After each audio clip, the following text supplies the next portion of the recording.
Hi, I'm Adam Natali, Director of SVA Theater at the School of Visual Arts. If you've never heard of SVA, we're a preeminent art and design college in New York City.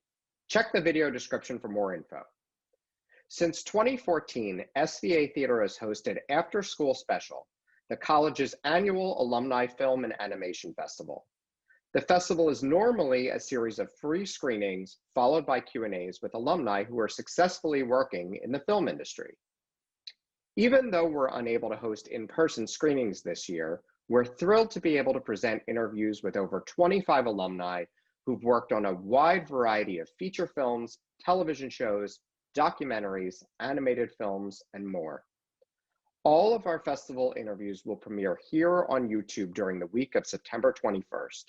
We're calling this our work from home edition of After School Special, and our guests are zooming in from all over the world, from Singapore and Germany to Canada and California. Tonight's Q&A is what we're calling a SVA Premieres Where Are They Now? Allow me to briefly explain.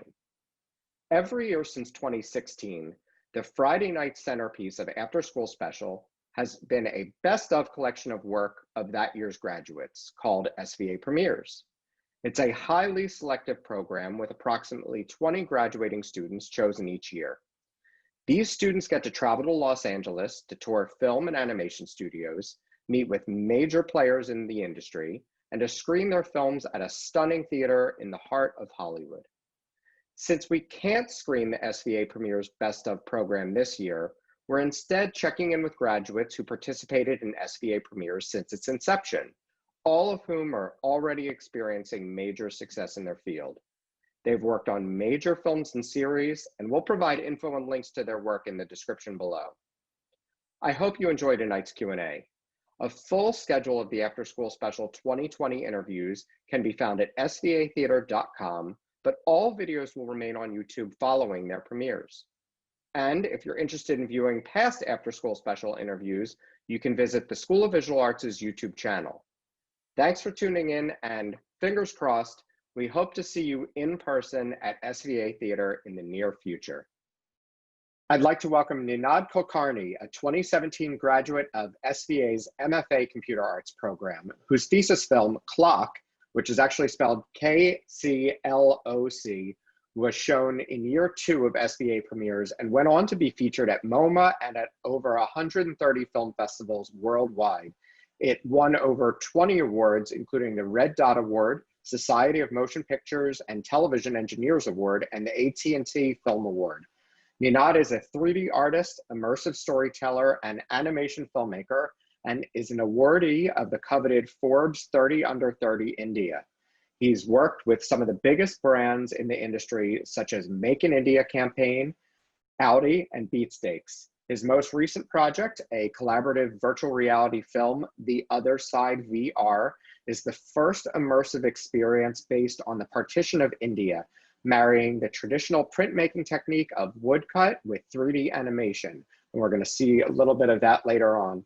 Ninad annually hosts the animation panel at the NAB Show Live and currently works as the creative director of XR for the studio Nice Shoes. So with that, let's welcome Ninad. Hey, how are you? Hey, Adam. How's it going? Good. All good here. Thanks so much for having me. Yeah, we're thrilled to have you. Before I get started, we've sent this out to everyone, but Ninad created a special augmented reality sort of image play thing that he'll describe it more, but this is who created it. So if you clicked on it and downloaded it and tried it out, this is the creator. So I'd like to thank Ninad for that. And now let's talk to him for a bit. So Ninad, your SVA experience, you went as a graduate student in our MFA Computer Arts program. Can you talk about how you came to that program and any previous experience before that with computer art and AR and VR, etc.? Absolutely. Oh, I absolutely had no clue what AR or VR meant at the time. I did study animation before I came to School of Visual Arts, but it was all traditional animation. So it was more hand-drawn, cell animation, using a lunchbox, shifting your peg bars and shifting sheets and So it was quite an experience going frame by frame on a piece of paper to going to frame by frame on a computer. But I came to SVA with a very clear mindset. I wanted to learn 3D animation, but even though I wanted to learn 3D animation, I never saw myself getting into the sort of mainstream 3D animation industry. I never saw myself working for the Pixar's, Blue Skies. I don't know what it was. It was just, I just had an interest that sort of went beyond 3D animation. So even, and that was one of my most attractive, sort of pulls at this program at School of Visual Arts, where I had the opportunity of focusing on 3D animation, but I was also given this opportunity to also pick up other subjects like motion graphics and explore motion graphics in depth, and also physical computing, get into microcontrollers and start dealing with physical animation versus virtual animation. And later on, when I on sort of like the last few months of graduation, I think School of Visual Arts was one of the first few schools to actually adopt AR and VR straight up, and I was very happy to actually get hands-on experience with that. Yes, I think I had one of my sort of, it was a blessing coming to School of Visual Arts. I had this New York was incredible. And the school is the city, and the city is the school in many ways. So yeah, that's sort of my experience in a nutshell. It was incredible, and it was great being part of the SVA premieres. So many opportunities came by post graduation. As you mentioned, Clock, my short that I did for my thesis, did so wonderfully well, and the School of Visual Arts was really sort of their role was vital in pushing the film to the right places. So yeah. That's great. So you said, that the program helped you get it out to festivals. Did it just sort of catch momentum and it started to go from one festival to the other, or were you submitting it to over 100 festivals? I mean, clearly it was in over 130 festivals. It was a combination of both. It definitely was a domino effect. I mean, once your film is out there and it's recognized by one of the big festivals, and more importantly, it's not just about your film being showcased there. It's about you going with the with the film, speaking for the film, showing people who you are and what your voice is and what you really want to do, what your ambitions are. And it's an amazing place. Festivals are amazing, and I miss it now. Of course, in the pandemic, it's hard. I mean, I don't know how festivals are going to happen in the future, but it's such a wonderful environment where like-minded people come together to discuss creative work that they've put their heart and souls into. And that is essentially, it just encourages you to keep doing it more and more. And so, of course, School of Visual Arts put in my film to so many different festivals, but I was encouraged to apply to as many as possible. And I did exactly that. And I only was received with positives. So I was very lucky, I guess. That's great. So it seems like right after you graduated from SVA, things really started rolling for you. And I mean, 3 years out, you've accomplished a lot. So I'd love to hear about your career since then. I mentioned you're with the studio Nice Shoes now. Can you talk about what's gone on in the past 3 years and how you landed at Nice Shoes? Absolutely. I spoke about like me wanting to explore beyond 3D animation, and that's exactly what kind of happened. I've always been very creative, but I wanted to explore the interest of technology that I share. And I found a wonderful way to do that immediately after graduating. Of course, I traveled a lot with the film, and I got great experience at going to different places in the US, not only in the US, but I also traveled to Taiwan. I traveled to different parts of Asia. And all of that experience counted. It gave me confidence to come back to New York and be able to stand for my work and be positive about no matter what I did, I wanted to get my work out there. And just one of those sort of projects that I did, a small little project that got recognized by Terrence Masson, our own chair. He's like, wow, you're exploring VR. And we have actually an amazing project that we are trying to do at the school in collaboration with Bill Plimpton. And why don't you join us? Because I know you wanted to explore it. It's a new world. And you would, of course, love working with us, and we would love to have you. And that was such a wonderful way of me to continue that relationship. You know, when you graduate from a school, especially a master's program, which is just 2 years, you might feel like you don't have that sort of undergrad like experience where you like have so many years of like, you know, friendships and all of that. It was anything but that. I mean, for me, it was all about just connecting and staying connected even now. You know, it's just it's amazing how good those relationships sort of tied in. And going back to the story, I was called in by Terrence Masson. He called me in to work on this Bill Plimpton VR project. And I worked with School of Visual Arts, and I got a great opportunity to work with Bill on sort of, you know, bringing one of his great short films from 1968, I believe, if I'm not wrong, back to life in VR. And that was sort of my entry into virtual reality. I didn't have any exposure. I had just tried a few things at that point, but that's what led me into exploring virtual reality. And during that project, I met this wonderful creative director, Tom Westerlin, who was also working on the same project, who introduced me to Nice Shoes. So you see how everything is just crazy connected. I mean, I never really had to hunt my way in the market. It just sort of fell into place. I mean, I always had a path in front of me. Never had I had to like, where am I going? No confusions. It was all set up. And Nice Shoes was an amazing home. Another place where, you know, Nice Shoes has been I've been working there for a year now as a creative director, and I've got so much freedom to explore AR, VR, experiential, and we're doing works with clients, with brands that are high-end brands to in-house explorations. They're also encouraging for me to make my own documentary films, which I would never want to stop doing. And all of that, I'm getting to explore all of that in this realm of AR, VR, and XR, something that I never knew, even after SVA. In fact, you know, just the last 2 months before graduation, I found out about AR, VR. So that's sort of been the trajectory, and it's been amazing. It's really been incredible, and the sort of projects that have come about, some of them are focusing commercially focused projects, but some of them are so inherently rooted in the kind of stories that I want to tell. Yeah, we'll speak a little bit about work, I guess, but that's kind of how it sort of happened.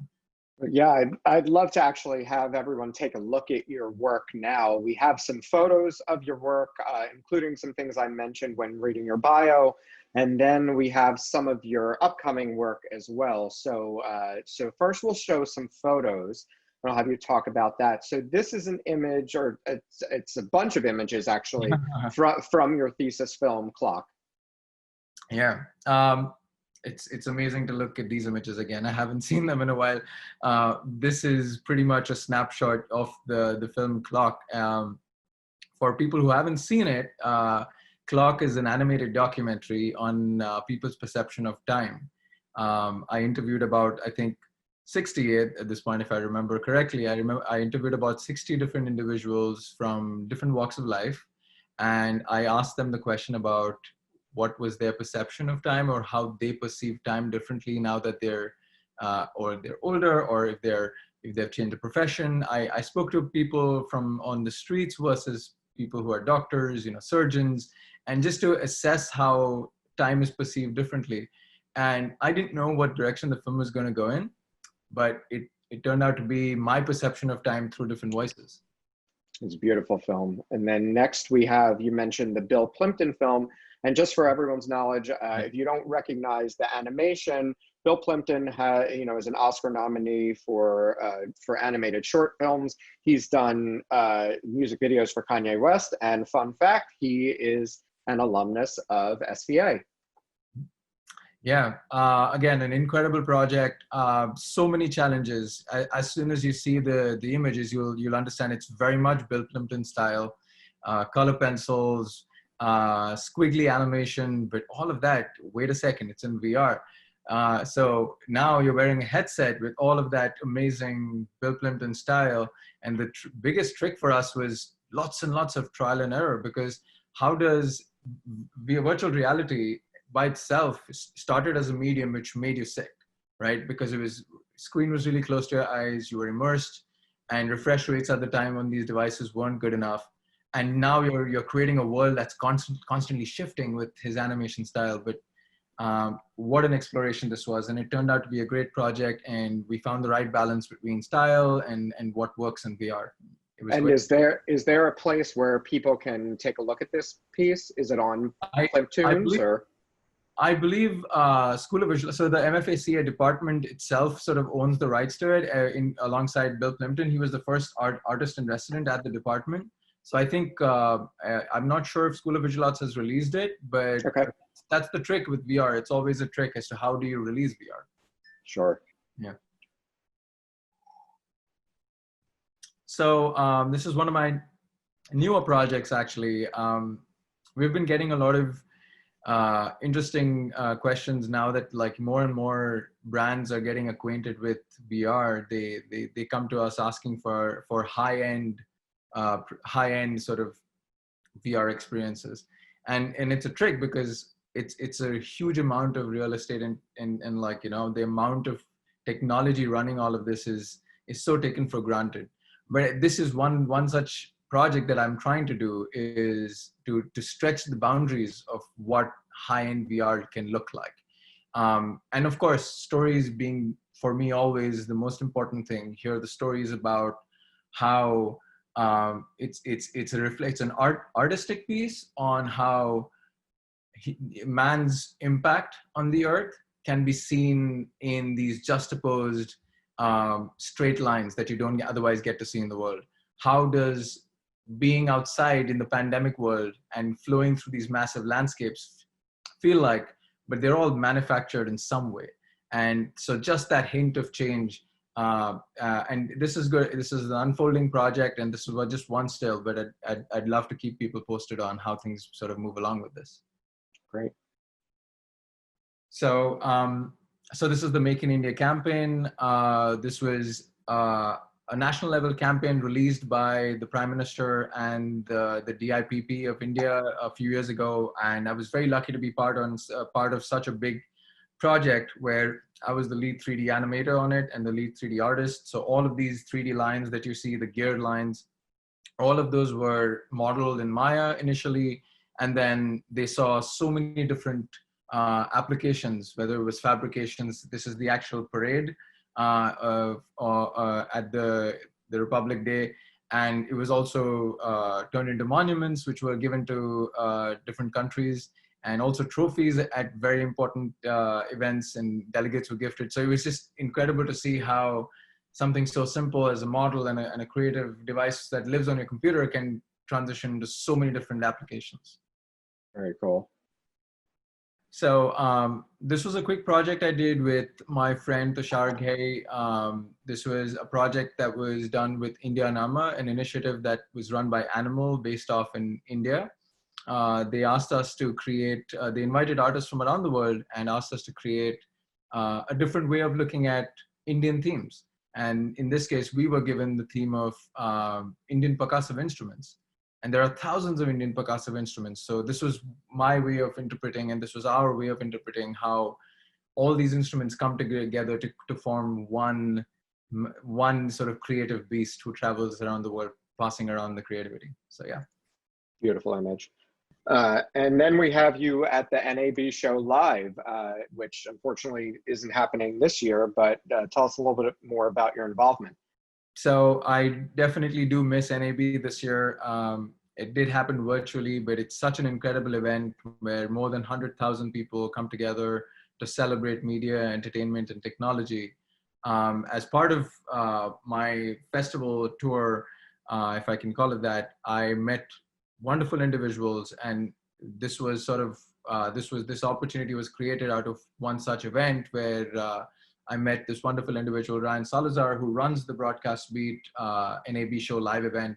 And he saw me speak on stage and he was like, Anad, you do such an incredible job. I want you, and you have great thoughts about animation. You have great vision for this. And I want you to be on stage. I want you to be a host of the NAB show live, if that's possible, if you're interested. And it just became such an amazing engagement for me. And I've been doing it every year since then. And this was actually a panel where I focused on women in film and animation. And such an important topic, such an important thing to speak about, to make sure that women have the right platform to be able to equally work in the industry. And this was one such talk that I did, and I keep doing it every year. Great. And then we have your cover from Forbes 30 Under 30. How'd you land that? So this was an incredible moment, of course. I was already coming out of so many success stories out of film festivals, and I never thought something like this could happen. A feature like this would ever happen. And a lot of my friends forced me in sort of considering if I should vouch my name for something like this, and I didn't. It actually happened on its own.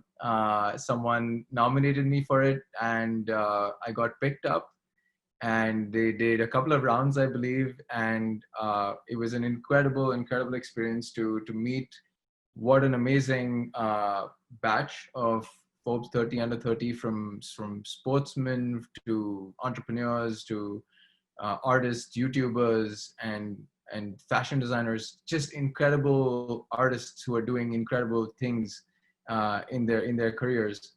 People who are really sort of changing how we work in the 2019s or 2020s, and it was amazing to be part of this amazing group. It's incredible. It's a great shot of you too. It's really very, very cool. I now want to switch over and show some videos of your work. First, this is a VR piece that you did. If you want to explain this while we play it. Yeah. So this was a game that we did for the Dubai Ministry of Health. This was released only internally, but this is a wonderful project that I got to work on with a great team. We were putting together a small game to test out on how, if VR can be used to teach kids how to make healthy choices in foods. So the game's mechanics are simple. It's you cut the bad food and you eat the good food and you catch the good food. And it was great. It was a great project, and I think it did really well. We did a few tests with kids and they enjoyed it. And then I want to show your upcoming project. It looks really beautiful. The Other Side VR. Why don't you tell everyone about this? Yeah, so this is a project that's very dear to me. It's been in the making for about a year and a half now. It's not only my project. I'm working with an amazing collaborator, an amazing friend, Anak Banerjee, who is also, by the way, from School of Visual Arts. He's from the illustration department and has been doing, as part of his thesis, actually, that's how it started. As part of his thesis project, he decided to focus on the woodcut techniques, but more importantly, also decided to focus on the theme of the partition of India. His grandmother was one of the migrants from Bangladesh, and she had to go through a lot, and so many stories, of course, came along with her. And he realized how important it was to document, to dig into these stories. And one fine day, I walked past his room. We also happened to be roommates. So one fine day, I walked past one of his woodcut prints, and I was like, Anag, this is incredible. Why don't we try and bring it into a different realm? And that gave the rise to an immersive woodcut VR project. So this is the first ever woodcut VR project that's probably happened. So that's just the trailer for it. So I know it sort of looks like a film right now, but it will be immersive. It will be available in virtual reality. Absolutely, and it's going to be basically a documentary style focus on the partition of India. For people who don't know the partition of India, India was broken into pieces in Pakistan, India, and Bangladesh in 1947, and this caused the largest mass migration in human history, with over, I think, 14 million people lost their homes overnight, and over religious unrest, over many different issues. And so many of those stories need to be documented. And now we're reaching, I think, 75 years, close to 75 years since that event, and we're losing people who have those stories. So it's important for us to bring and tell these stories in a medium like VR that enables you to not only gather attraction for the technology, but also be able to tell a meaningful story using technology. Yeah, I think, there are definitely surely some people watching who think VR as really just like another device for gaming, but with projects like this and a lot of projects that have come out of places like Sundance and South by Southwest, there's an opportunity to have stories, whether it be a documentary or even historical fiction Yeah. or interpretations. So it's really interesting to see this project, and hopefully we'll be able to get that out to people at SVA and beyond when it's ready. So looking back on all this work, was there any piece that you especially enjoyed working on, even if it's something that we didn't see? I definitely enjoyed working on Clock, and I'll always cherish it. I know I've spoken about it already, but I'll speak about it more and forever and ever. It's just a project that sort of began everything for me, and it was one of the projects where I was learning how to do what to do, but at the same time I was also wanting to do everything on my own, and it was an incredible experience to do every aspect of filmmaking, whether it's storyboarding, writing the stories, going and recording audio, mixing that audio in 5.1 channels and in Dolby or whatever, animating it, acting it, texturing it, modeling it, all of those things, and screenplay, every aspect of the film. And that's what my focus was like, and I would sort of recommend this to students as well, that try to incorporate in your thesis everything that you are interested in, every aspect of what you want to do or you're interested in. Try to incorporate that as much as possible, because that's your way to really explore. And you may or may not get that opportunity to do it again. I think you can get that opportunity endless times, but why not do it while you're learning? And Sure. I really share a great experience with that film. Yeah. So just since we've mentioned it quite a bit, and since it's won so many awards and played so many festivals, can people see it online anywhere?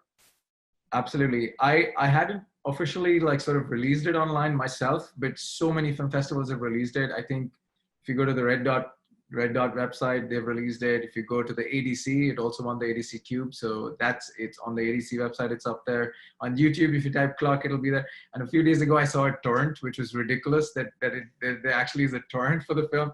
That's when you know the film is doing well. So. So I guess the easiest way would be YouTube, though. And again, it's spelled KCLOCK. No, I spelled it wrong. KCLOC. There you go. I added an extra K in there, but so that's how it's spelled, and we'll try to link to it in the description for this video. So so let's tell everyone a little bit about the piece you're creating for this festival that we sent out and made available to everyone. Yeah, so it's a fun little AR piece that I thought I should do. Adam reached out to me, of course, that we're doing this amazing initiative. We want to speak to you, and I was like, I'm working on little AR examples. I've been testing out some AR files that are easily shareable, and I felt like given everyone's going to be at home, it's going to be less interactive. And is there a way for the audience to take something away from this and actually bring it home? And I thought, we have such a wonderful logo that's been designed. Can I create sort of an interactive spin on it? There we go. Can I create an interactive spin on it and drop it in AR so that everyone can scan the QR code, I believe, or get the link, click on it, and it's in your room, and you can play around with it. It bounces around, and you got it. That's after school, a little AR sample for you. Well, thank you for creating that. So you had to do that working from home during the pandemic. So can you tell us a little bit how you've been working from home, and if you want to show us your Sure. workspace where you are currently? So yeah, absolutely. I mean, I was very much based in New York the whole time, and I probably will be based in New York at the end of it as well. But I took a temporary sort of move to Maryland. I'm living with my aunt here. But given what I do, given all the AR and VR stuff that I do, I'm traveling in a truck. Basically, I'm always traveling with all my equipment because without that, I'm not going to be able to do all that kind of work. So let me just sort of pick up my. You'll take us on a tour. Yeah, take you on a little tour. So that's sort of, let me see, there we go. Okay, that's sort of my, in a snapshot, my setup, right? Here you have one of the lighthouses that tracks the VR headset. There are a couple of VR headsets that I'll take you towards. I have a large screen. I would have gone for multiple screens, but one large screen sort of is easier to carry, so I stick with that. I have my monitor speakers just so that if I need to do any audio, I'm like sort of a one-man sort of band most times. There's another tracker right there. I've got multiple, I have a GPU if I need to have like extra power needed, pop that into the machine. I've got multiple controllers here. This is the Oculus Quest standalone VR device, which is sort of amazing. This is changing how VR is viewed today, and I'm excited about it. The new version should be out very soon. I always have my camera. If I see a bird out there, I want to run, take a picture of it. And then the 8K VR headset. This is the Pimax, I believe, and this talking about high-end VR. This is what's happening. And then there's my little beast down there doing all the calculations. Wow. And that's kind of my space in a nutshell. And of course, it's my laptop where I take all my Zoom calls. Well, your aunt is very nice to clear that much space for you. Oh, she's very, very kind. So that's great. And so, I saw on your computer, it looked like Rebirth was up on that, and you're doing the other side right now. The other side is a personal project, excuse me. So are you sort of going back and forth between personal projects and your work for Nice Shoes? What's incredible is the other side started, and it always was a personal project, but Nice Shoes, like I said, they're so amazing. They have decided to partner with me on that, and they're supporting it in full. So we're trying to look for opportunities to get fully funded from other grants, etc. as well, but it's found sort of a home there for now. And of course, while there's commercial work, we do work that pays us and that keeps us afloat. But then there are always, you always want to do work that you're proud of and that you want to win awards for. And other side is a project that fits that bill perfectly, and we wanted to do good work with it. And Nice Shoes saw the potential in it, so I'm working with them on the same. That's terrific. And so, working at Nice Shoes and just working in the industry as long as you have, being a person of color and being international, can you talk about your experience in the industry from those angles? Absolutely.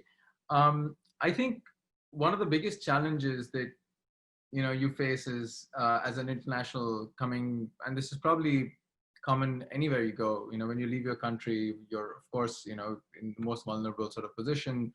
You're also learning. You want to learn. That's why you're sort of traveling. But there's so many other things that come along with it. Visas, changing times. It's just really complex. And I would say one thing that helped me the most was build a strong community with your school, with your friends, and everyone's sort of in the same boat. And I think where I am right now is because everyone was so helpful to me coming out of school and sort of fighting all those unknowns. When you graduate, you might get that feeling like, wow, what's the next step for me? Suddenly, like the shelter that was on your roof is gone, and it's not that, it's like the SVA, especially the SVA community, I've noticed is so massive and so incredible and widespread. And everyone so far I've reached out to has only been amazing and willing to help. And I think my experience as an international here has been amazing, has been luckily very, very good so far. And I hope it continues that way. And I wish everyone else, whoever's coming in as well, the same. Well, it's good that you've had such a good experience, and it's amazing to see all that you've done.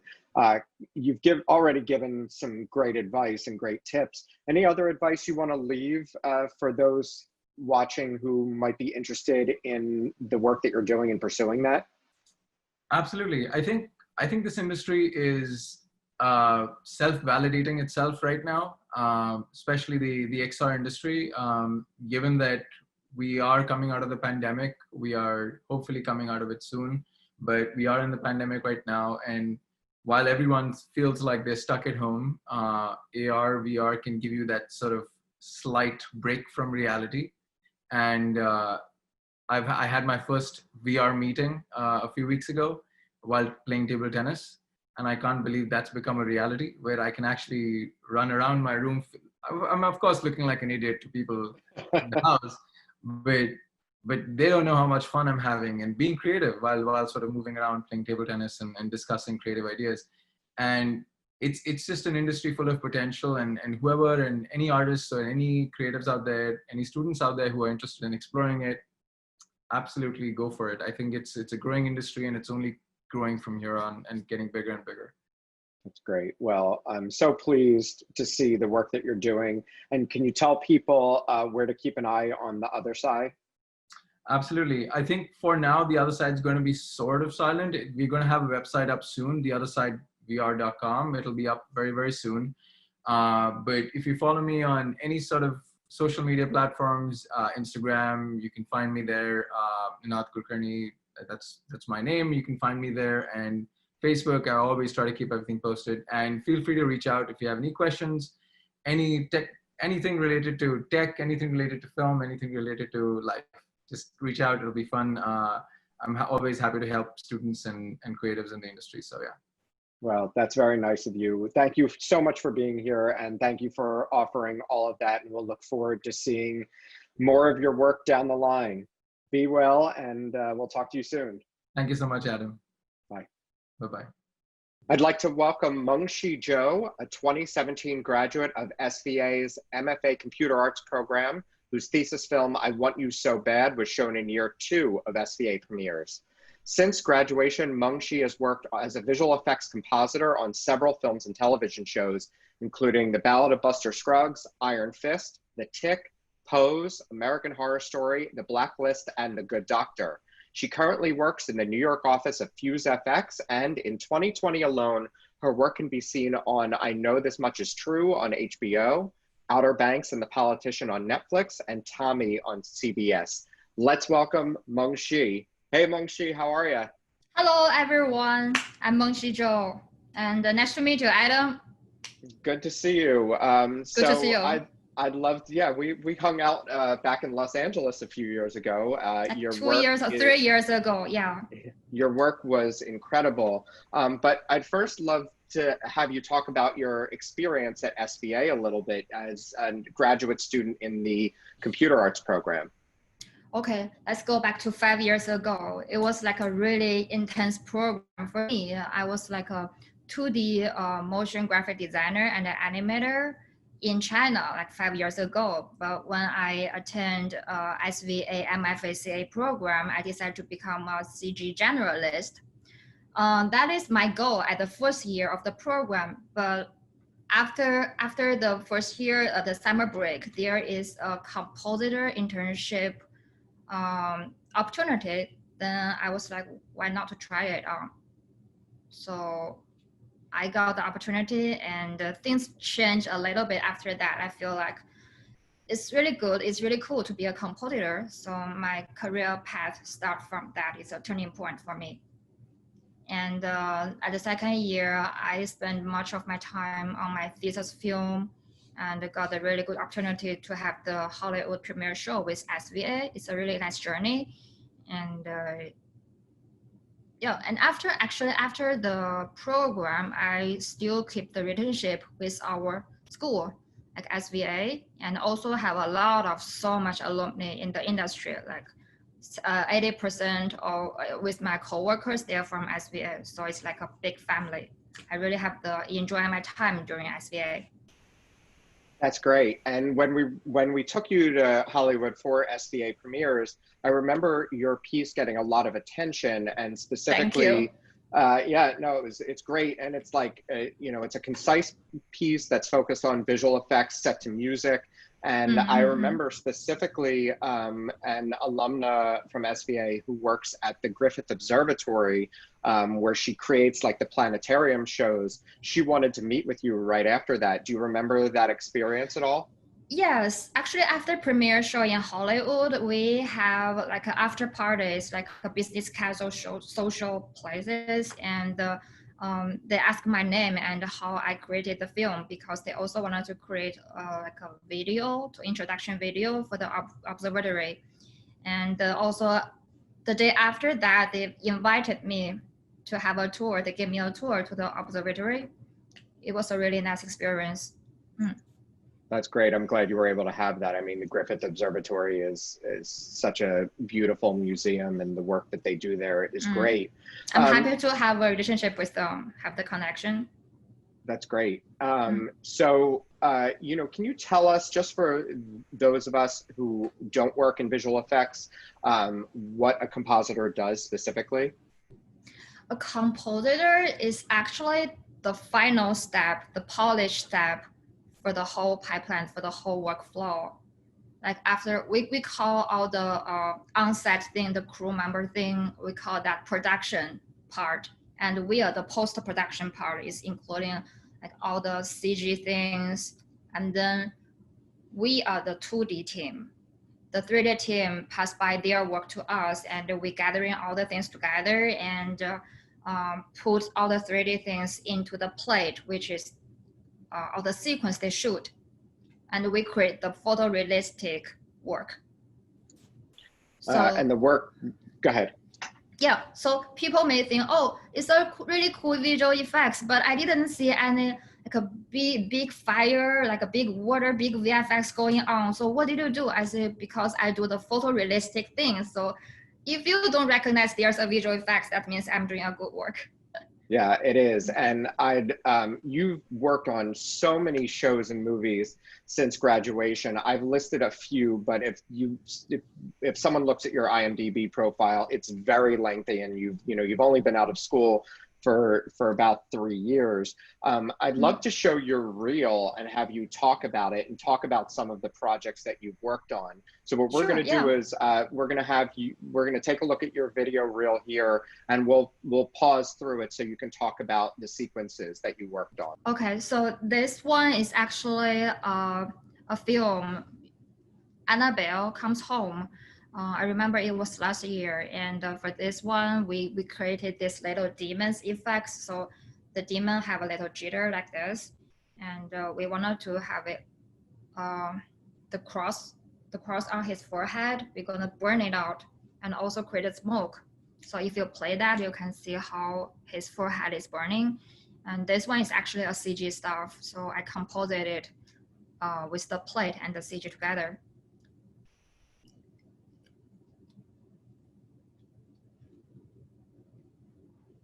And this one is from the show Tick 3 years ago. It was a long time. And this shot is a slow motion, like someone is shooting the bullet. It's a very common shot. The bullet shot and the muzzle flash is very common as a compositor. We do that every day. But this one is a little bit advanced because we spent like 20 hours to do the slow motion effects. And also we have like the heat distortion around the bullet. If you play that, you can see it. And the bullet is also CG stuff. And there's a lot of stuff going on. Like we separate 2 different plates, and the woman and the man who is shooting, they are 2 different plates. So let's go ahead.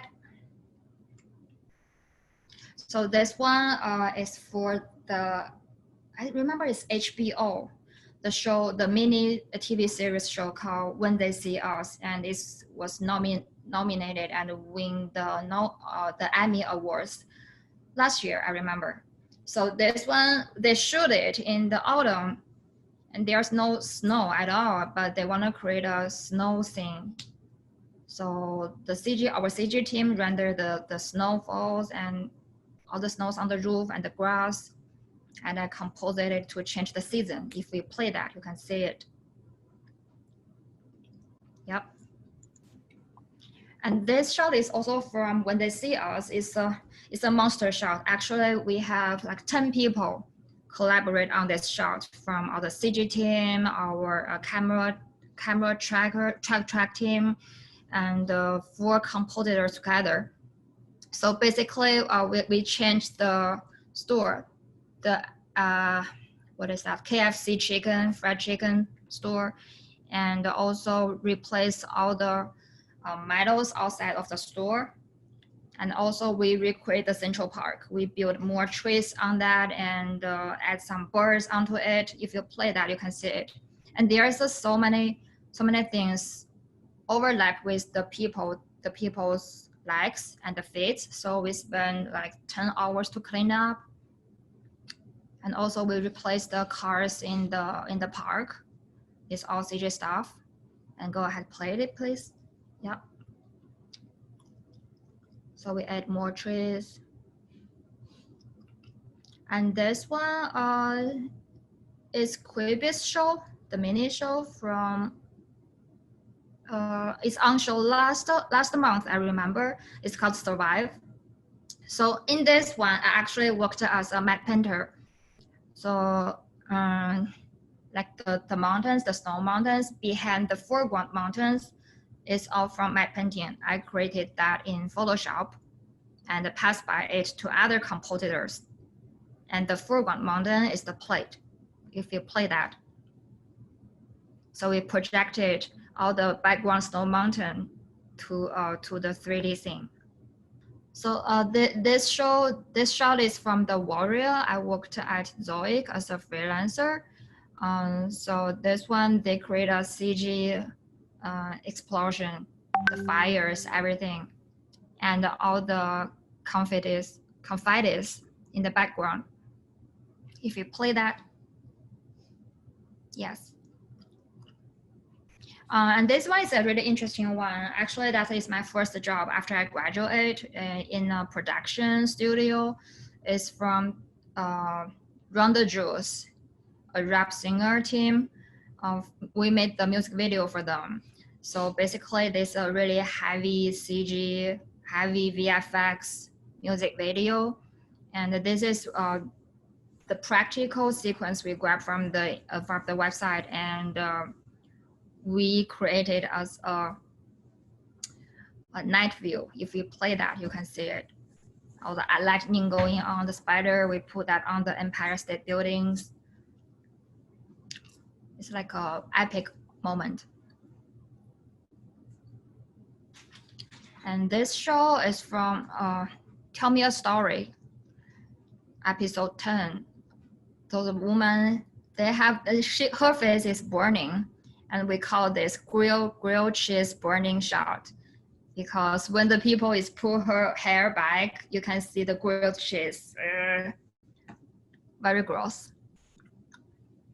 Yep. Yep. Grilled cheese. And this one also, if you see the screen, it shows on the mountain. I create the matte painting for it, and some other compositor helps me to put this on the green screen, the monitors. All the mud, all the cars. And this is from the Castle Rock. If we play that, we can see it's a green screen thing. We put smoke and all the CG buildings. We key all the stuff in the foreground out and compose everything together. This one is also from Tell Me a Story. So you can see there's a blood is running from his legs. Yeah, just play it. The CG blood. This one is also from the RTJ's music video.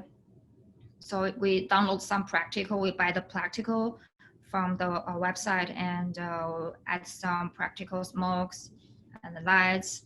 It's a day to night shot. So I spend a lot of time on how to recolor it.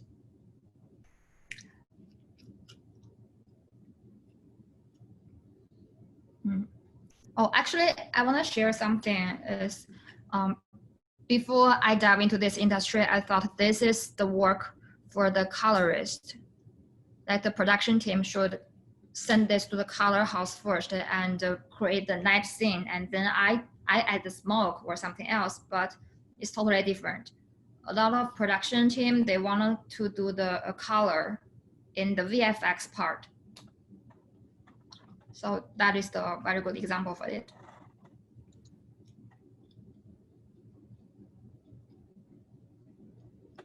This is also my painting work. I helped the American Film Institution, their thesis film as a short film. If you play it, you can see the background. They shot it in LA. And they want to change the thing, have the China's countryside feeling.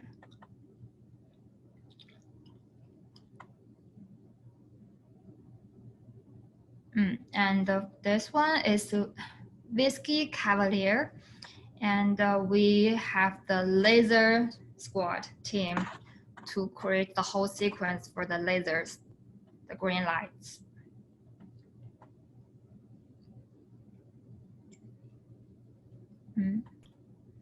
Also from the show Warrior, I ate some blood run through his eyes.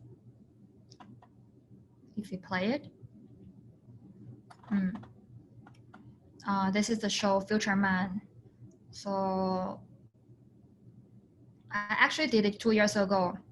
Collaborate with another compositor, and I helped him to roll the guy out and rebuild all the background, the structures, the house, the tent, and add some effects to show him up. Wow, this is from When They See Us. It's a really intense experience. So we did a lot of driving comp. The driving comp is actually people who is driving in the car, but they shoot that in the green screen studio. And we composed some background to the green screen. And this one, they actually have a very high level standard for it. So we revised it as a 30 versions of it. If you play it, it looks easy, but actually it's not. You see a lot of like blur, the edges going on in the background. That is like a challenge one. Amazing. So that's the last one. It's from Midnight, Texas. And it's a clean up thing. You see he has a wigs, the line on his bike, if you play that, and I have to remove it. So this line. Oh, there's like something holding him, or? Right. Okay. So I have to clean it up, like rebuild all the things in the background and the paint, frame by frame of the water splash.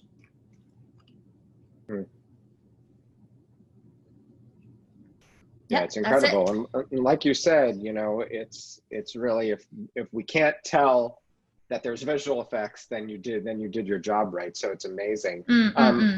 What project, whether it was from the ones we've seen or something else on your resume, was there a single project or a sequence from a project that you really enjoyed working on? I remember it was When They See Us. Because the difference is a lot of the TV shows recently in Netflix, HBO, they're shot by digital. But when I know this much is true, that show, they shoot that by film. So you see the noise, the grain are really, really different from the digital work. And we spend a lot of time on how to recreate the grain to match the grain the same exactly one to the plate. And because they also really have a high level standard of the delivery work. So we spend a lot of time before we really start the work to see how we can create a new workflow or pipeline for it. We did a lot of tests. And we started on last year, November, and we still continue to do that through the pandemic. So it's really nice experience to how to smoothly transfer our work in the office to remote work, and the things works. Well, let's talk about that a little bit more. I know you have been working during the pandemic, and fortunately, you've been able to work remotely. We actually have a shot of your workstation, so Okay. let's put that up. You're in Los Angeles right now, but you normally work in New York. You're taking a little bit of a break, Okay. but your workstation's in New York, so we'll throw that up on screen. Oh yeah, that is my apartment.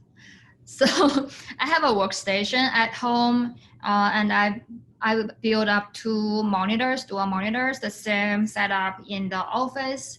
Actually, the left one, the Apple old model monitors I bought from school, the SVA, like after school sale, really cheap, $35.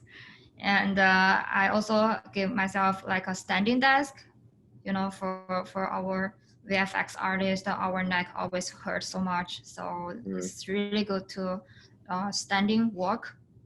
And we are all using remote work. It means we control our workstation in the office. The workstation in the office are running 24/7 every day. So we have to log in to the system in our office. So we don't need to install any softwares or any license in our self workstation. And it also helps to do the DNA projects, which is the privacy thing we have to protect for our clients. They set up all the firewalls for it. Yeah, Sure. that is my workstation in New York City.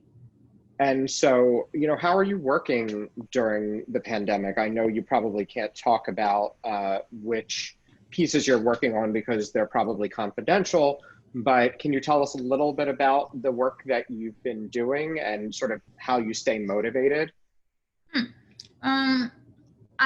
I actually control myself or try really hard to have the same daily routine when I was in the office, like log in, punch in at the same time, and have the 1 hour break during lunchtime. But things can be changed a little bit, like the producers or the supervisors may call you after work because you are really easy to log in. And the clients may have some notes to kick back. But the good thing is sometimes we don't need to wait for the notes. Before the quarantine, sometimes we wait in the office to have the client's feedback, and we just sit there and do nothing for like 1 or 2 hours until they have some comments come back. It's really boring, but we're making money, so it's good. But during the pandemic, during the quarantine, we can just relax at home and wait for the notes. Whatever the notes comes in, we can just revise it. So it's very flexible. So after you graduated, what was your career path? How did you get into the work that you're doing now? Okay, so after I graduate, our program advisor, she sent us an email for the whole people. They said there's an opportunity in Brooklyn, and they need people to do a very cool music video, VFX project, and they gave us the connected information. So I just emailed them, say, hey, I may can do it. So they gave me an interview. So that is my first job. For 7 months, I did 3 projects for them, including VFX, compositing, and also motion graphic. They do a lot, like commercial things. And after it, I feel like I wanted to only focus on TV shows or the feature films. So I become a freelancer. My first freelancer job is in FX. I actually don't remember when I sent my resume to them, but like in their artist library, they have me. So at that time, they're really in a busy time in the spring. So they say, hey, do you want to come here and try? We offer you a contract. I said, okay, sure. And after that, I jumped between FX and Zoic a little bit. And 2 years later, last year on September, and FX saying, hey, we really have a good time with you, and we wanted to keep you in our NY office. Do you want to be a staff here? I said, yeah. I mean, it's like a two-way thing. It's not only like one way. Like the company, they want me, they offer me one job, then I'm starting to go. I also looking for the company. I need to see how my vibe match the companies. You know, it's not only like, oh, they want me, so I have to go. So the freelancer job gave me the opportunity to see if I like the company, because after being a staff, you spend most of your time of the day in the office, like 8 to 10 hours. So I have to see if I love the people there, if we have a good communication. And after I freelance in Fields FX for 1 year, I feel like I like the company. So I started to be a staff there last year, September. And it's 1 year already. And you mentioned to me that you dabble in some music as well. So, you know, can you tell us a little bit about your personal work? Yeah, sure. So after the quarantine, you know, because we have the on-set shooting ban, the government don't allow the crew to go outside and shoot. So in this case, we really have a light workload. So before it, we're super busy, like OT every day, like overtime. But after that, not that much work to do. So I think I always hope myself to keep busy. So I attend the Berkeley Music School and trying to find another, like a second time job as a music producer. So I keep creating the electronic music. And recently I'm collaborate with a tech company to make a commercial song for them. And it's like another experience, but I can spare my time with that and keep busy, which is good. That's great. And, you know, can you talk a little bit about, you mentioned that you're originally from China. Can you talk about being Chinese in the industry, as well as being a woman in the industry, and whether you faced any challenges, or, you know, you've done anything to help, you know, people understand the Chinese culture a little bit more? It's a good question. Maybe I wanted to share my experience as a woman in the industry first. So at Fields FX in my company, we actually, everybody respect a woman a lot, and we have a females forum. We have it every Wednesday, and all the women, including the production team, like the producers or the supervisors, and all the artists like me, we gathering in the meeting room to share our working experience, like what time we feel a little bit not confident, or how to build to make ourselves more comfortable in the working space. And it helps a lot to build the confidence and the relationship between females, and we all feel like being supported, like we are not just by ourselves, you know, especially in this industry. We definitely got more males than females, especially for the artists and like CG artists or whatever. We have more females for the producers, but I feel lucky to work in the space which the female got supported. And the other question is how I feel as an Asian or Chinese woman working in the United States in this industry.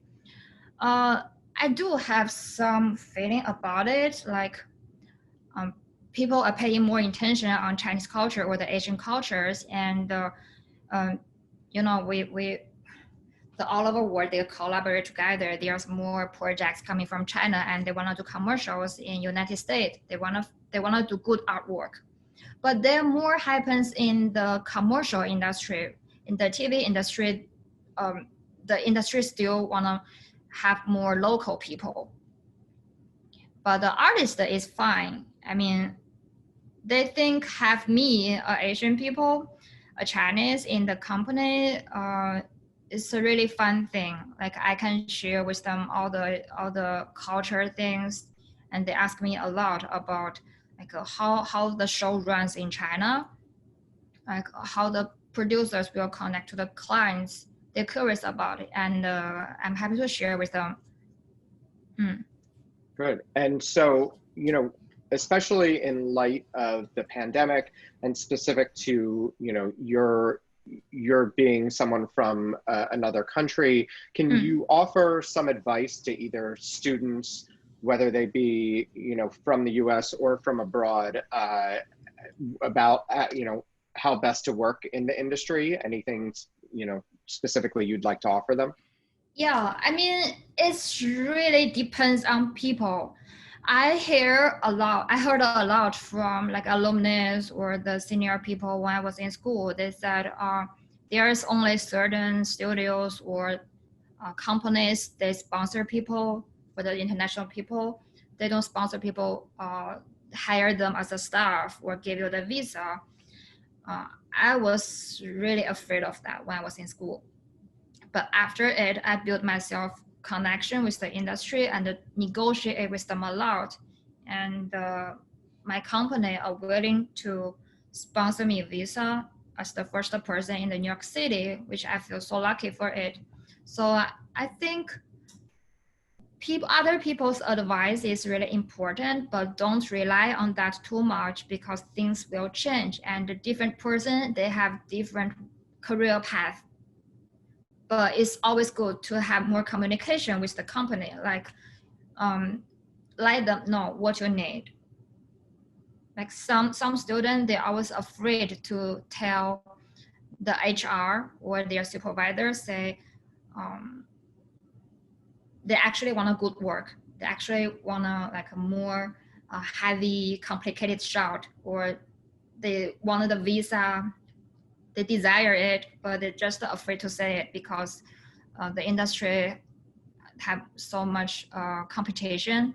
They don't want to lose the chance, so they don't want to speak it up. But my experience is I encourage people to speak to your boss, your supervisor, let them know what you want so they can have a good way to help you with that. They can help you to achieve your goal. That is important. That's great. So, I think the work that you showed and like I said, your very extensive list of credits is so great to see, having only been out of our program for the past 3 years. So I want to offer our congratulations, and we're so happy for your success. And we hope you'll keep us in the know about your next projects. Do you have a website that you want to refer people to, or a Vimeo page? Maybe my Vimeo page.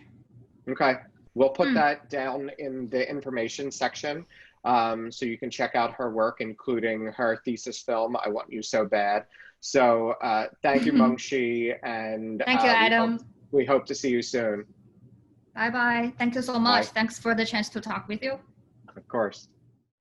I'd like to welcome Jinten Chu, a 2017 graduate of SVA's MFA Computer Arts program, whose thesis film Verge was shown in year 2 of SVA premieres. Since graduation, Jinten has worked as a CG generalist, lighter, and compositor. As an intern for Blue Sky Studios, he worked on the film Ferdinand, and since graduation, he's been at Framestore, where he's worked on commercials for Verizon, Kellogg's, Google, Nintendo, and many others. So without further ado, let's welcome Jinten. Hey, how are you? Hi, how are you? I'm good. Good to see you. So it's very cool that you've been working at Framestore the past few years since graduation. A lot of SVA alumni have worked there in the past. But I'd love to start by having you talk a little bit about your SVA experience as a grad student. Yeah. Well, it's very. I still miss that. That's 2 years. It's been very busy and kind of like I stay at school a lot. It's a lot of late night school, stay overnight, and the classmates are very tight to each other, just helping each other to get the. And our teacher faculty is pretty supportive for our film, our purpose, and also as school also support us a lot. We attend the premiere in the Los Angeles. It's kind of very amazing experience, like for the kind of more like a career purpose, and they expand our like a network. Well, I think overall it's pretty good. Really like it. And you know, you went with the group to the second year of SVA premieres in Los Angeles. Yeah. How was that experience for you? Yeah, that was, like I said, it's pretty good. I mean, we got to visit like a Walt Disney studio, animation studios, and it was like a very nice experience. If you get to see the like actual like a big studio, how they can see how they works. I mean, we can't really see the detail inside, but get some overview, and it's pretty nice. And also we got a very premiere at a very nice theater. I remember that was like for an Academy Award or something. Yeah, it's one of the Academy for Motion Pictures theaters in Los Angeles. Yeah, it's really a beautiful place. And your thesis film was a really beautiful piece. You know, being computer art, it honestly looked so professional. It looked like it could have come out of Pixar that year. So it was really a great piece.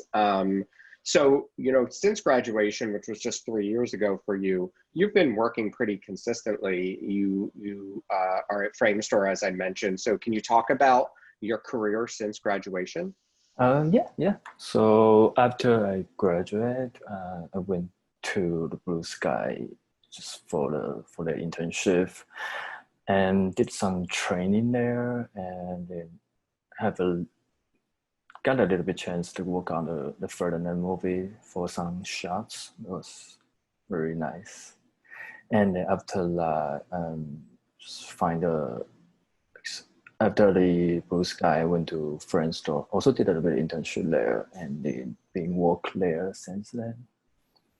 That's great. And you mostly work on commercials there? Have you done any like film or television work, or it's all been commercials?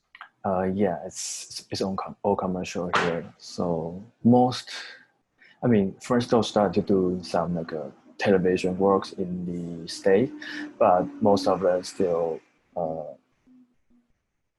the commercials. But then no films in Montreal and the London. Mm-hmm. Got it. And so just so people are aware, you're actually in Chicago right now, where you said Framestore opened a new office. So how long have you been in Chicago? Yeah, the Framestore launched a new office. Yeah, 2017. And okay, this is a new office, and I moved to Chicago because the new office here. That's great. But that being said, are you working in the office at all? I mean, I know you're home today, but so have you been working from home most of this time during the pandemic? Yeah, we've been working from home since March. It's been like 6 months now. And I know that you actually live with another Framestore employee. So how's that? I know he's in the background, so you might not be able to talk about it. But is it interesting to live with someone you work with? Well, I think I mean, like we just moved into the new place like recently. So I was living by myself, and he was living by himself too, and decided to make some change together. So then we move in to a new place. That's just been this is second week, so it's just okay. So you're still getting used to each other, but so it was pretty good. Well, we knew each other already. So are you working on the same projects, or does he work on completely separate projects? No, he is more like a designer, but I'm the CG artist, so it's kind of different. He do more like a concept stuff for like a pitch for the project, commercial projects, but I usually more work on the actual project. Got it. So I'd love to show a little bit of your work. We have some photos, and then we have one of your commercials that we'll show. But we're going to throw up the photos first. And so the first photos are from your work at Blue Sky Studios, like you mentioned. And Blue Sky Studios, for those who don't know, it's the studio that created Ice Age and Ferdinand and Rio, and the director of Ferdinand and Ice Age and many of their other films is SVA alumnus Carlos Saldana. So he's one of the major forces behind that studio. So if you want to tell us, Chintan, about these photos that we're looking at. So by that time, when I was in Blue Sky, they're still using the other system called CGI Studios. So, but now they change since they've been bought by Disney. They change your systems, but whatever.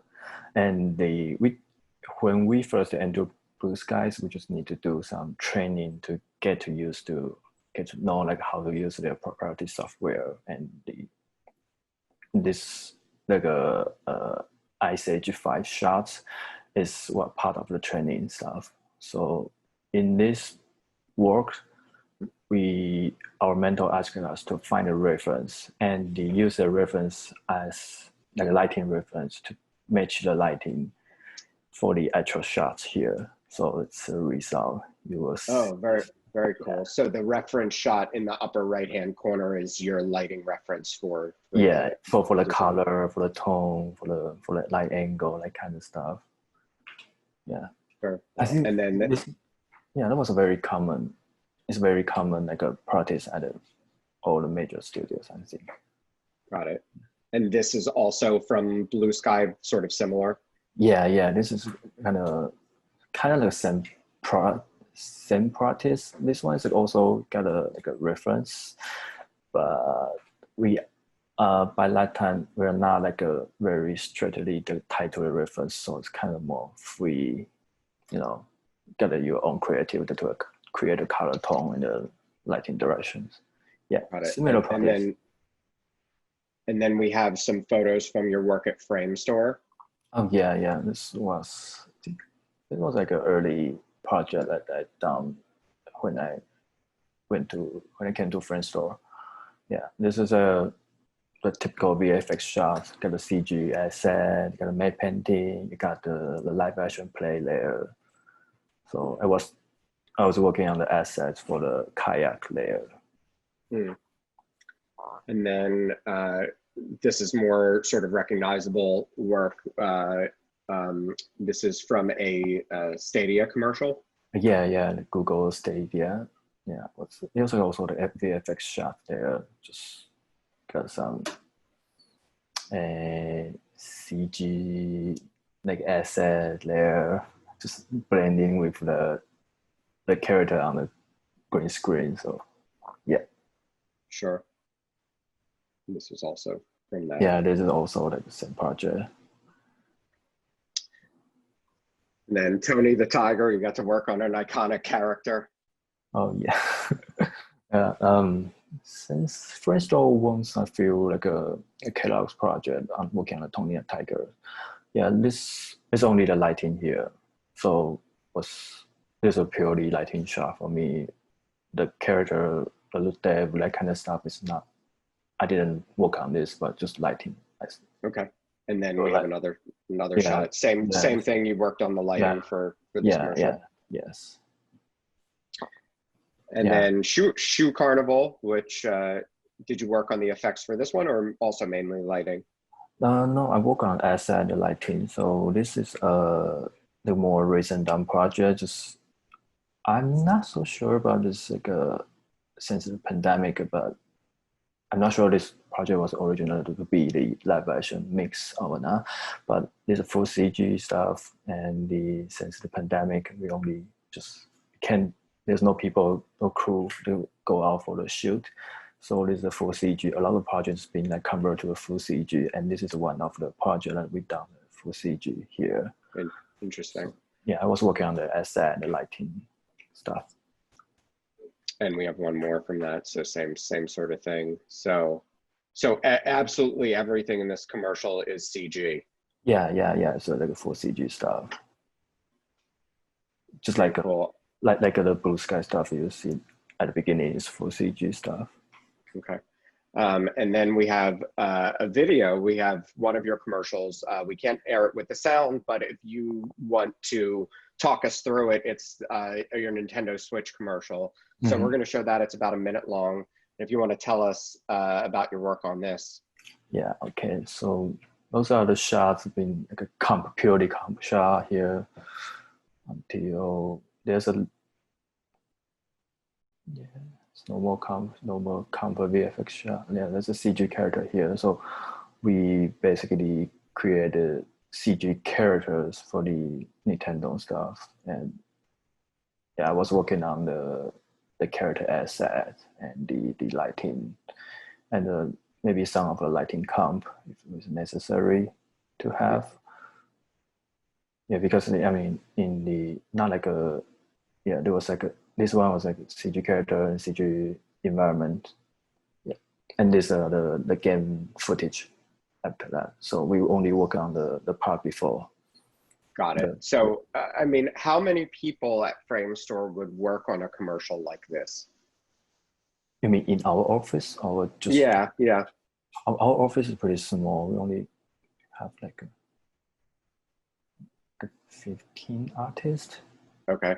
Yeah, we don't have much artists. We're a really small office here compared to New York.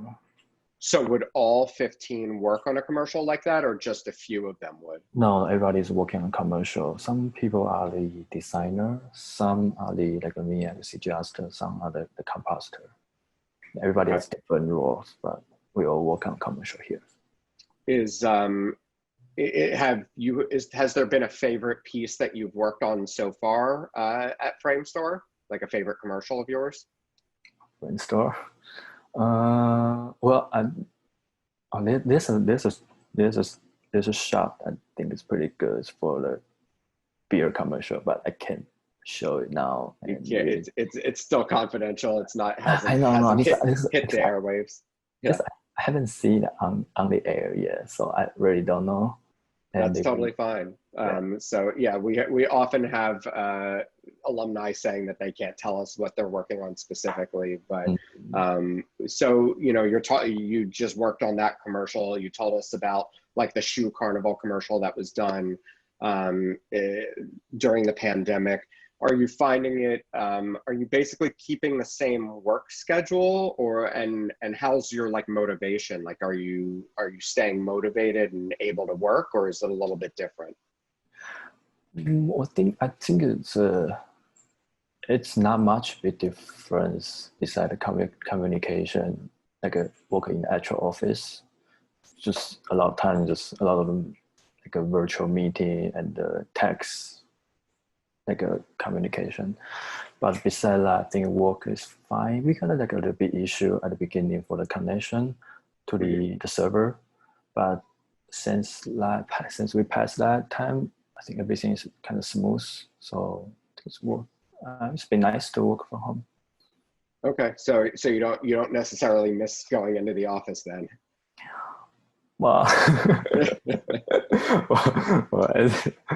we won't tell anyone. Well, there's the pros and cons, but at least I don't feel. I was like a bit worried, like a work from home situation, because I'm kind of the person who needs to be like in the workspace to do the actual work. But after a few weeks, like adjustment, I think the overall is pretty good. I kind of enjoy it now. So. Good. That's great. I mean, there are quite a few people that have said the same thing. I mean, it's different, but in some ways it could be a good different. So, I'm so glad that you've been, working during this. So can you give some advice, especially for students who are pursuing this line of work and might be entering the workforce during a pandemic? Hopefully it doesn't last too much longer, but can you give any advice that, from your perspective to folks who are looking to get into this industry? I think first of all, and you should just build your strong like a reel, and do as much as you can to put the only like the good project that you think in the reel. Don't show anything that you feel is not good.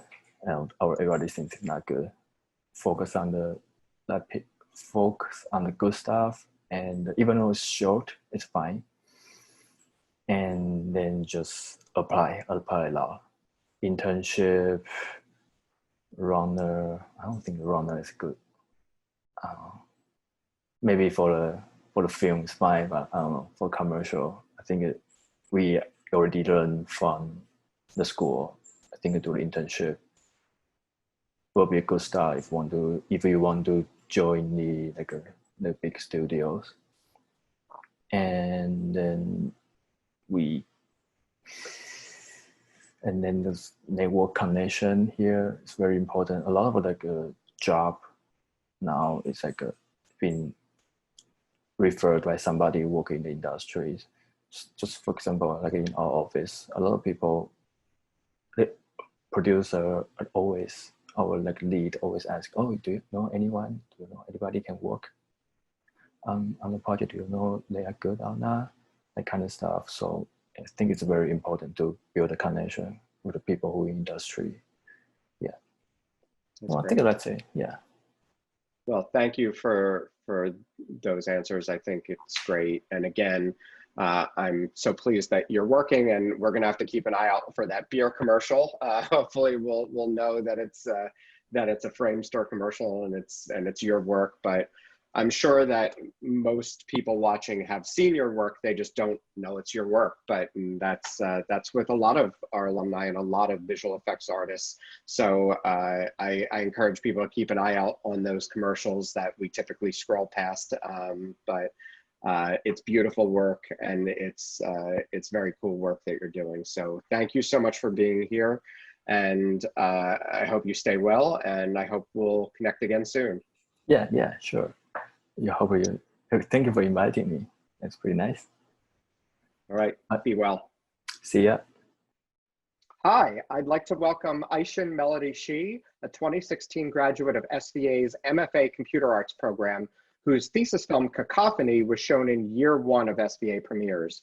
Since graduation, Melody has worked for CNN as a motion graphic designer, where she creates, designs, and produces animations, illustrations, and special looks for all of CNN's digital platforms. 2 of her CNN pieces, Destroyed and Love and Conflict, were nominated for Emmy Awards for Outstanding Graphic Design and Art Direction. So let's welcome Melody. Hey, Melody, how are you? Hi, how are you? I'm Melody. I'm very happy to be here. Thanks for inviting me. We're thrilled to have you. Thanks for being here. So I can't wait to talk about your career and your Emmy-nominated work. And but I'd love to start off with a bit about your academic experience. At SVA, you went to the graduate program in computer arts. So I'd love to hear about that experience and your previous academic experience first. Yeah, so a little bit about myself. I am a motion graphics designer, animator, illustrator based in New York, and currently working in CNN since 2016. So I graduated from School of Visual Arts, Computer Arts in 2016, but I studied visual communication design when I was in Taiwan. So that's my college background, and we learned a little bit of everything, like from, fine arts, watercolor, charcoal, to digital arts. And, when I was in college, I just always know, like, I love illustration. But after graduated from college, I just feel like it's not enough. I want to explore more. So that's why I noticed, like, oh, SVA has this program, computer arts. So that's why I came here to pursue my master's degree. And what was that program like, in the computer arts program, that sort of helped you in your career now? I think SVA computer art program is really solid, like not only the teachers, but also the peers and classmates. And I think the program is, they teach you the foundation, like tech knowledge and, technical skills. But also, well, like people from SVA, they don't know the homework it's a lot, but I think that's a really solid training. So after SVA, I have the confidence to, get into the industry right away. And I think that really sharpens my technical skills. Yeah, that gave me a lot of, encouragement. That's great. And you were a part of year one of SVA premieres when we took you to Los Angeles in 2016. So can you talk about being a part of that program and how it helped launch your career? Oh yeah, that's a really awesome program. So I got to visit LA and that was really fun. And during that program, I met a lot of, talented artists and filmmakers, and we still keep in touch today. So, and like in the industry, like sometimes, if you are freelancers, you will meet them in different studios. I think that's the most amazing part. It's that like SVA's alumni are everywhere and they're like very successful. So yeah, I think that program like helped me a lot, like get to know people in the industry, and also have this like a supporting communities. So how did you land at CNN? Because it's interesting, a lot of the other people we're interviewing as part of After School Special are at other animation studios like Nickelodeon or Cartoon Network, and you wouldn't necessarily think of a place like CNN as a place where motion graphic designers and animators go. So how did you start working there, and can you talk about your career trajectory over the past 4 years there? Yeah, of course. I was surprised as well because like before getting to CNN, I thought I would be working on news, oriented projects. But actually, so I am in CNN motion team. So basically we make everything for CNN digital platform. So we make animations, explainers, show branding package, this kind of stuff for, social media, CNN website. And it's very diverse, and what like how I get into CNN, it's amazing. So it's actually because of my thesis film Cacophony. So I still remember like when I just graduated, I just got into this panic mode because I need a job and it's hard to survive in New York without a job. So yeah, so I just like sending out emails to companies and studios. So I had an interview with CNN, and I think my boss John, he had seen my Cacophony, this film, somewhere online. And because I was lucky, that film got featured a lot, like, in different platforms and, festivals. So my boss, John, told me like, hey, I recognize your film. So I think that's the reason why that got me into CNN. That's great. Yeah. So I'd love to show some segments of a few of your pieces. Let's start with Cacophony. We're just going to show a few seconds of each piece, but we'll link to the longer pieces in the information below this video. But I'd love to start with Cacophony, which was the thesis film that you showed in SVA premieres. So we'll show a few seconds of the film, and if you want to talk about it while it's playing, that would be great. Yeah, so Cacophony is my very first 2D animation that I made in SVA, and the story is based on my personal experience and feeling when I first moved to New York. And New York is very different. It's like a unique city, and it's very different from where I'm from. This city is chaotic, but full of energy. So I made this, like, we call it sound visualization animation to illustrate my feelings. Yeah, so this is the background of the film. Very cool. And so I now want to show some of your work that you did at CNN. The first one is the first time I realized I was Black. So this is definitely very relevant right now. So if we can show a little bit of that, we'll put that on screen. And if you want to talk about that.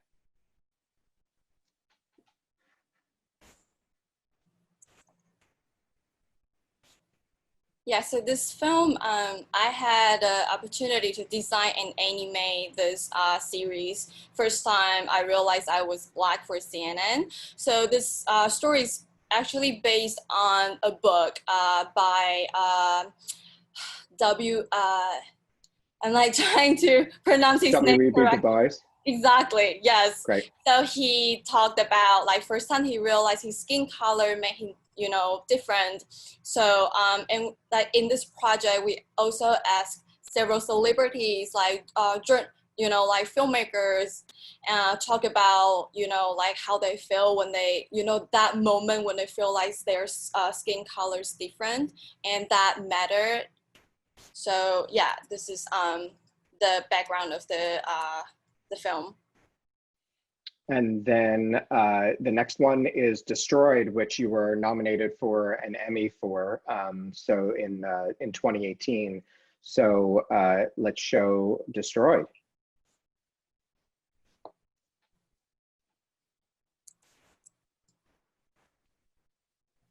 Yeah, so this is a project that we collaborate with CNN Investigates team. So this project uncover police like destroy hundreds of rape kits before statutes of limitations expired or when there's no time limit to, you know, prosecute. So in this animation, we use like real police documents as a background textures and combine like hand-drawn 2D styles with 3D. So in this like first person experience to tell the traumatizing process of the, you know, performing the exam. And yeah, so, and how like police trashing rape kids like jeopardize public safety.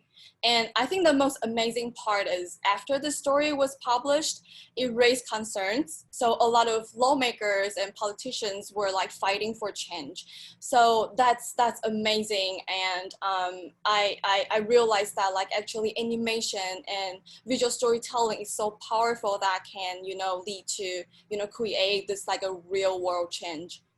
And this piece is also nominated by Emmy in 2019 last year. So yeah, that was a great honor.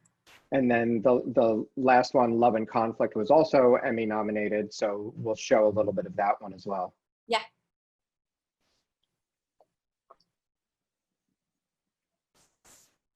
Yeah, so Love and Conflict is a project we made in 2017. It's a collection of 5 short animations based on real letters from conflict zones around the world. So I got to work on one letter about a brother and his sister got separated during Korean War.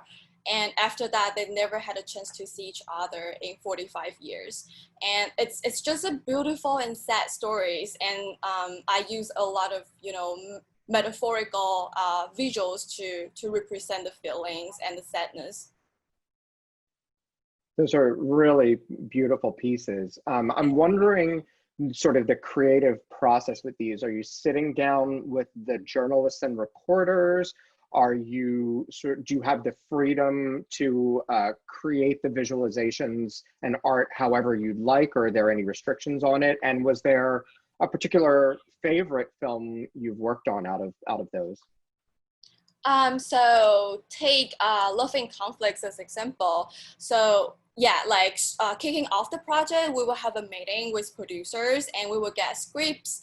Sometimes we will have photos about the interviewees because those stories are based on, you know, like real life, like real stories. So yeah, we will talk about the tone and like the style of the animation. Then that's what I love about CNN is they just give us like, you know, the creative rooms to be ourselves and to, you know, as an artist, it's really awesome to just be fully creative for the projects. Yeah. That's great. Was there one in particular? Was Love and Conflict your favorite out of those, or did you have a specific one that really touched you? It's really hard to pick one, but I would say Love and Conflicts like I sort of resonate the most. I don't know, cause like I am, you know, so I came to the United States myself, and my parents and my whole families are in Taiwan. So I sort of, you know, feel that like you are separate, a part of your families, that kind of feeling. So yeah, I add a little bit personal notes and the feelings to the animation. And can we talk about that a little bit? You know, being an Asian woman in the industry, can you talk about your experience a bit and if you've ever faced any challenges because of that? I would say I am really lucky. Like all the people I met in the industry, they're very supportive. And but I know like as an Asian, as a foreigner, and you know, female, it's kind of hard to. There's always a glass ceilings for us. So I know a lot of my peers and my friends, they are like fighting really hard for that. And I think things are getting better. And like more and more people are aware of that. So there are a lot of communities such as Punimation and woman animation organizations. They are helping female artists to, you know, like have a better path and have a better backup. So I think that's really helpful, and I am really grateful that like all the people I met is, you know, really supportive. So that also you know, lead me to like I also want to do something for this female artists, you know, communities. That's great. Yeah, we have a lot of involvement at SVA with women in animation specifically. They're a great organization that actually anyone, male or female, can be a member of. Exactly. So I think it's great that people are a part of these networking groups and really support one another. So thank you for pointing those out. So let's talk a little bit about what you're working on now, especially, you know, in the middle of the pandemic. I'm guessing you're working from home. So I think we're in your workstation as it is. So if you want to show us that, and if you want to talk about Yeah, the work sure. that's on your workstation right now, let's see what you've got. So my workstation is also AKA my bedroom, because I live in New York, Brooklyn. I don't have too much space, but yeah, I can show you my workstation right now. So this is my bed, and this is my workstation. So It's your office, yeah. and you see all the sticky notes on the wall. It's my, you know, like reminders and like to-do list. I think that's really helpful. And I am working on 2 monitors. So I worked on Cintiq a lot, especially for illustrators and Photoshop. Yeah. And then for the second monitors, the big monitors, I don't think you can see. Oh yeah. So yeah, sometimes like I will work on, you know, After Effects stuff here, and then just checking files. Yeah, so this is my workstation. That's great. So what was, you know, we saw some art on your animation software that you told me before the call was personal work. Can you talk about any personal work that you're doing or have done recently? Sure, yeah. I have been working on a lot of, you know, illustrations myself, because as I said, like I love illustration, and I always found myself, you know, just relax and be fully myself doing the illustration. So yeah, I have been doing that, and that's a part of like meditation process, I would say. So yeah, I can show you a little bit. Like this is what's on my screen. So this is my quarantine plants.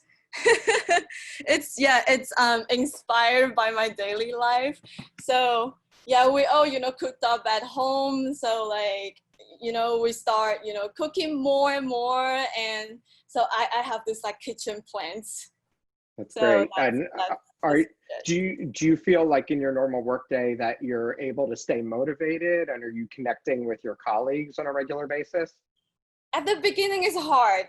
This is new to everybody. So yeah, like I find myself struggle a little bit at the beginning, but since, you know, because we have been working from home, wow, about like 4 months now. So I started to find out these patterns and like daily routines. Yeah, so we like doing work, we have checking every week, and you know, we use Slack. So yeah, our like team members chat on Slack very often. Yeah, so I think that kind of you know, activities helps a lot. Just stay connected. And I know you've been doing some freelance work as well, and I'd like to show some of that. It's, you know, it's just a short animation called Murals. So let's show that. It's like 10 seconds long, and then you can tell us a little bit about that as well. Yeah, so this is a freelance project, and outside of CNN. So sometimes I take on some freelance work. So this is a looping animation for a startup company, and this company is selling digital art frames. So instead of the still image, you can, you know, choose whatever you want to put into the art frame. So it can be like looping animations, it can be your moving photos or videos, something like that.